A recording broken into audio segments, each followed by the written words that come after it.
García, que acá me dice que es la primera mujer latina que es la presidenta de una universidad grande como esta. ¿Cómo la ven? Un aplauso para ella.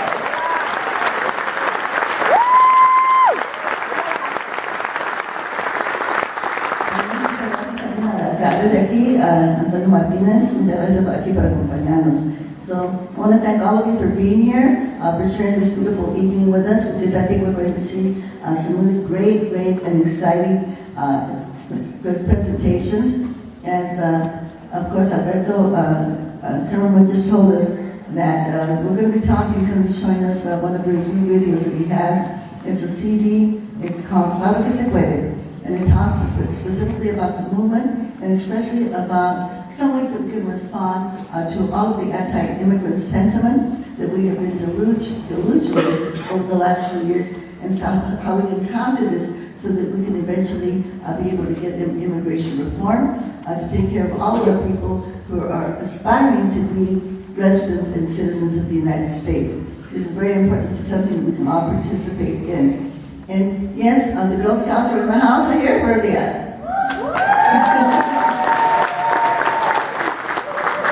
Thank you for inspiring also to get the Dolores Huerta Si Se Puede patch. But many of you may not know this, but I am actually the author of Si Se Puede, not Cesar. Okay?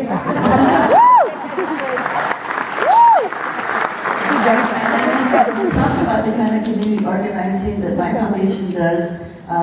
A lot of it is just meeting with people in their homes, going door to door, knocking on doors like we're going to be doing hopefully for this election. We want everybody to go out there and make sure that everybody that they know, that they register to vote and that they vote. And a lot of this work we actually have to go to people's homes and we have to convince them that they are important.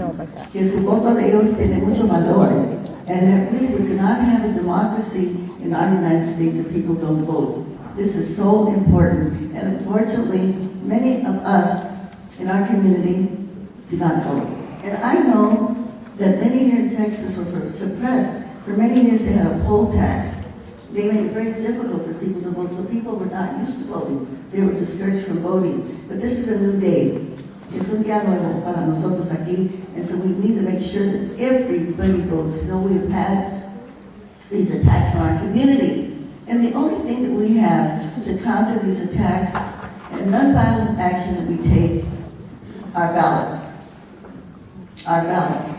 If we decide not to vote, it's saying to all of the haters out there that have been attacking us, you know what? You already won. You won. Because we're not going to try to defend ourselves. This is the only thing that we have to defend ourselves, because the people that we elect make the decisions on laws that are going to affect us.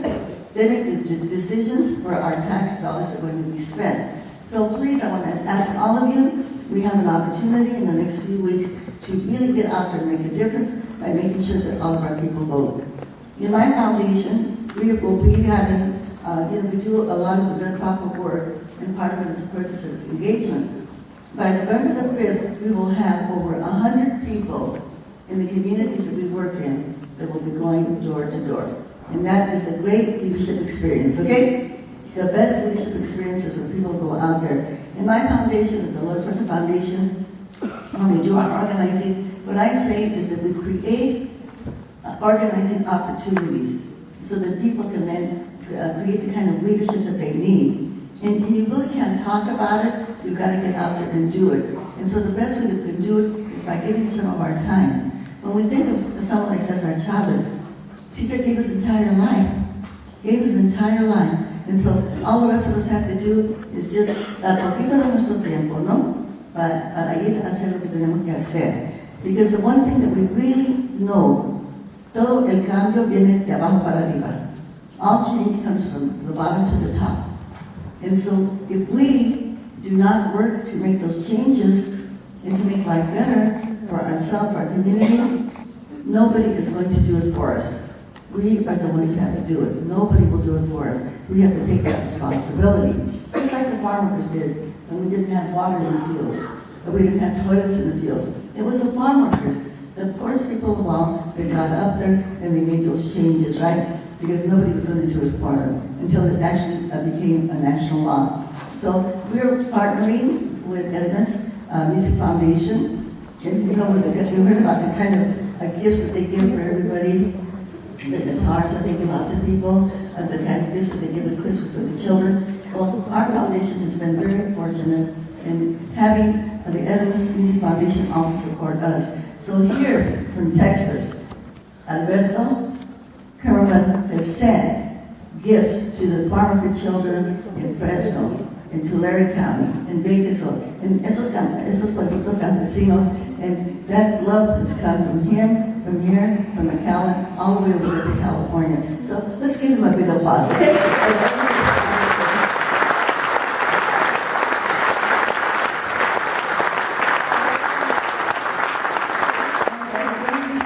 Video in a little while, and I hope that when you see that video and you see the CD of Claudia Se Puede, it's not going to be out, it's going to be out within a few months.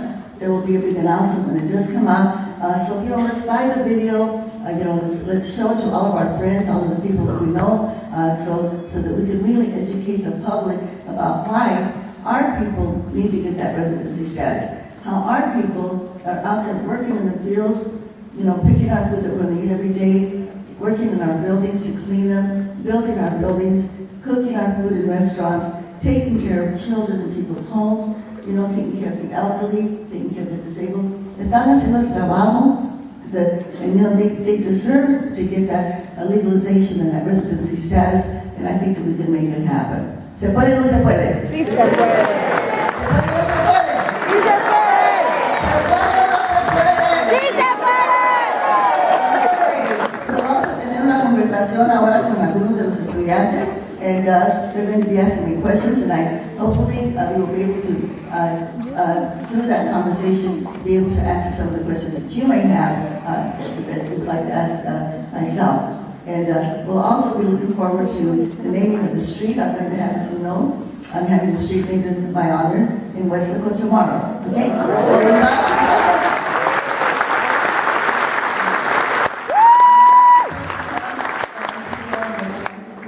So more information on that, and I just want to share one little more information with one way, two things, okay? I'm going to step over to the side because I want to show you the Presidential Medal of Freedom that President Obama gave me on May the 29th of this year. And this is the highest civilian honor that anybody can have in the United States of America, and I brought it to share it with all of you here in South Texas.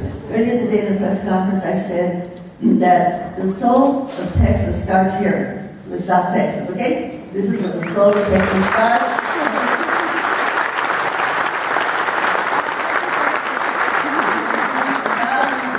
Courage, I think that we have shown many people in Texas the way. And as I run into leaders, whether it's in San Antonio or Dallas or Houston, you know, las raíces vienen de aquí. Their roots come here from South Texas.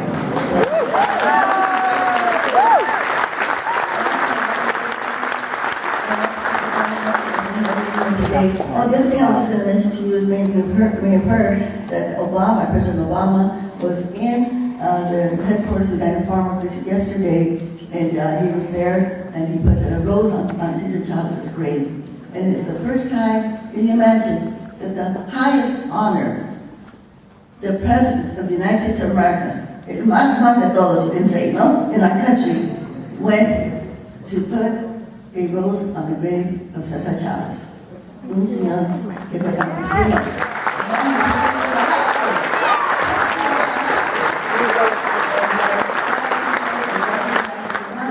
The farm workers, not only all workers, but also our community, the Latino community. So, in my heart, I'm very grateful for what he did. Cesar Chavez and President Obama never knew each other, but I think that yesterday they were connected spiritually in the action that he did. So we'll continue to pray for our president too, so that he will continue to be able to lead us. So I'm going to step over to the side so you can see the medal. All right? By the way, Cesar also received this medal. Unfortunately, he didn't get it until he had passed away. So, okay. Let me step to the side.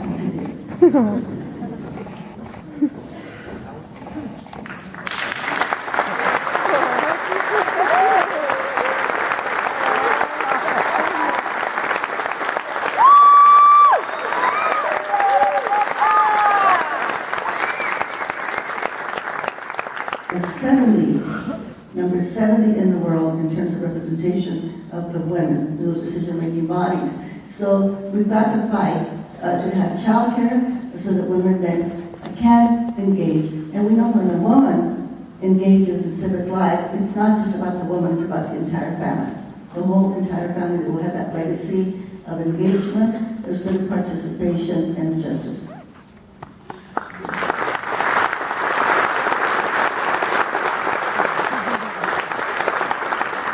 Ms. Huerta, I would like to ask you, how did it feel to march along with Cesar Chavez? Well, Cesar was a genius.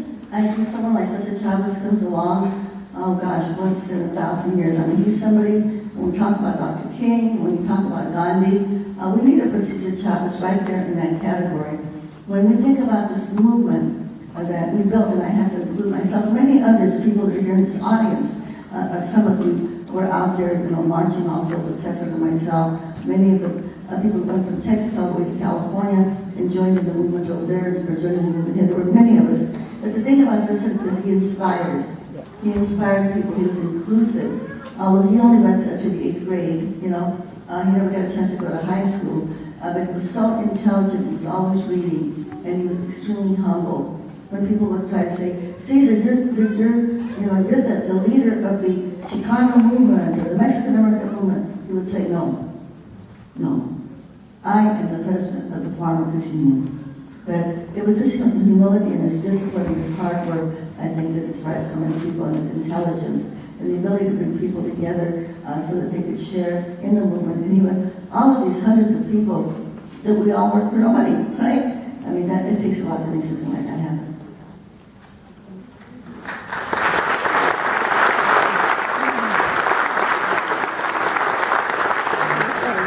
Ms. Huerta, who has been the biggest influence on your life, and what lessons did this person teach you?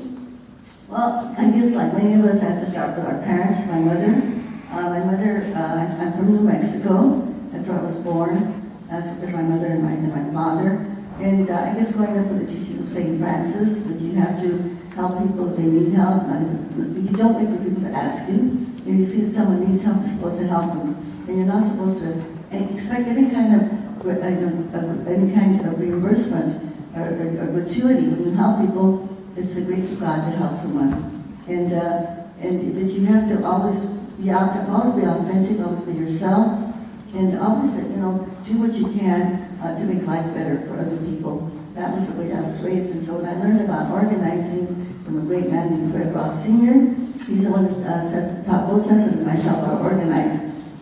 That really added, because once I learned that you could really make big changes, not just giving, baskets at Christmas time to a hungry family, that you could actually organize people, through this grassroots method that we used in the Farm Workers Union, which I still used to do in my foundation, by hiring organizers, sending them out to the community, having them meet with families in their homes, convincing them that they have power, that they can make changes, making them make action plans and volunteer to make the changes, and seeing that leadership grow. That was so incredible that when I saw that and I heard that you could do that, I said, this is what I want to do for the rest of my life.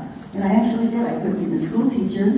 I was one of the only 3 bilingual teachers in our school district at that time. This is back in the early 60s. And I decided to dedicate myself to organizing because I felt that this is the way that you can make good changes. And of course, so I could say that my mother was a big influence, Fred Roth Sr., and of course Cesar Chavez, but that includes the women, the Gloria Steiners, of the world. Because we're talking about what women can do. The women don't have to stay behind. We can get out there, we can be assertive, and even we have to make those sacrifices to make that happen. Eleanor Sneal, she's the head of the Feminist Majority Foundation. People like that also inspired me, especially to work for the rights of women. And also, some of my friends that I've had who are in the gay, lesbian, transgender community, and to see some of the suffering that they've had to go through just because they have a different sexual orientation. So as we go through life, we meet people who are our teachers, right? And some of them may be as maybe a farm worker. And I can tell a really quick story. There was, when we were on the boycott in New York City, a farm worker called me on the phone. I'm downtown Manhattan, New York City, and he tells me about, he was in front of a store picketing, asking people not to come to the store. And he said, Señora Huerta, ya quitaron la uva. They took the grapes off the store. And so I said to him, well, what's the name of the store? And he said, I don't know. I said, well, look at the sign. And he said, Señora, I don't know how to read. I don't know how to read. And yet that man had gone all the way from the small farmer town in California to the big city of New York, standing in front of that store asking people not to go into the store to buy the grapes, right?